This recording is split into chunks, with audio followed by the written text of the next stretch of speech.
I am going to show you how I train elbows.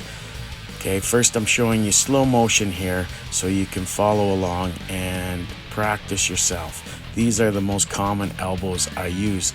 I love this crashing the line. This one here is the one I use most commonly.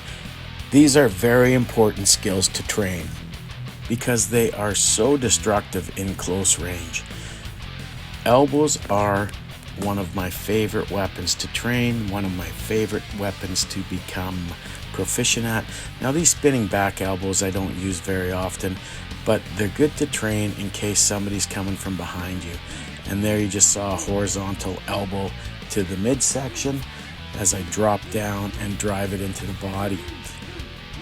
People forget that an elbow to the body is a very effective way to train. Here I'm just doing some shadow boxing, combining it with different strikes, different entries. You can see me crash the line with an elbow, which is very important because it gets you inside someone's punch if they're throwing a haymaker. Now working the elbows on the bags.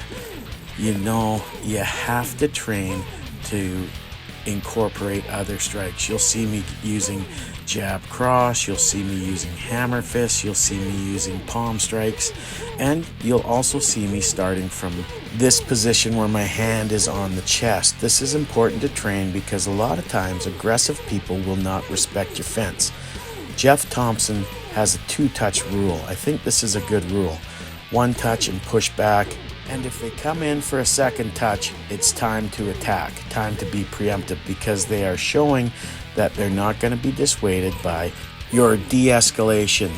They will not be dissuaded by you saying things like, get back, don't come in here, I don't want to fight, leave me alone. And let's not forget to say things like, I'm really sorry, I know I did something wrong, I don't know what it is, can you please explain it to me? And other things that placate the ego and show that you are not intentionally causing problems or causing aggression. This is very important when it comes to de-escalation. Believe me, I know sometimes the ego gets in the way of this kind of de-escalation, but you can't let it if you are serious about self-defense. Putting the head against the bag like this is important because when you're in tight with someone, sometimes you can use your head to frame a bit and to have a little bit more control over their movement and to be able to feel where they're moving. This is really important because it adds a little bit of stability. Plus you can tuck the head in on one side of their head and effectively take away head strikes from the other side. This is something we do in clinching. The elbow is a great weapon because it hits with a lot of impact. There isn't a lot of energy bleed in an elbow like there is in a punch. I'm not saying that punches don't hit hard, but elbows are like hitting with a solid piece of bone. It is a wicked and devastating weapon. In modern Chimandi, Ed Wong calls his elbows spikes, his forearms clubs, and his fists hammers. I love these analogies. There you saw me combine hammer fist with elbows. I mean, it doesn't matter what you combine.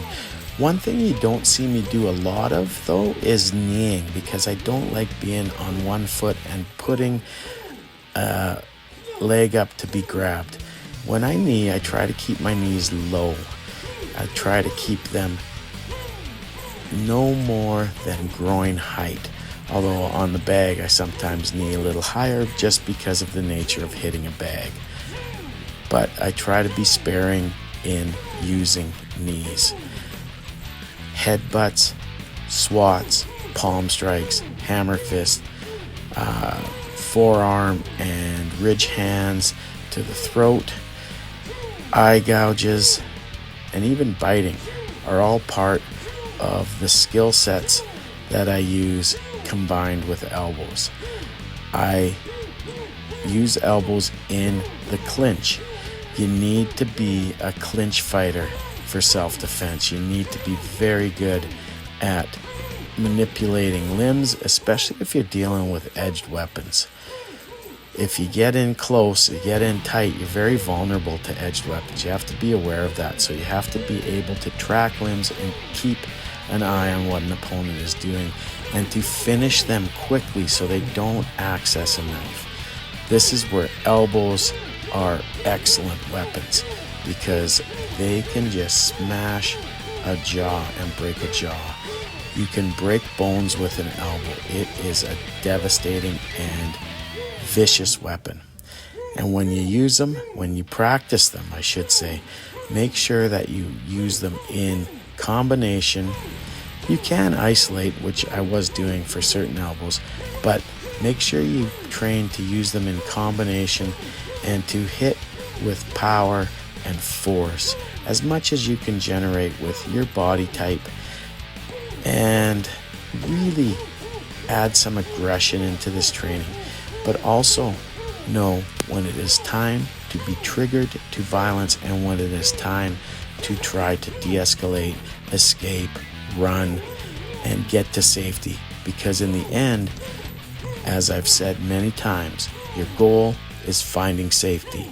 That's it.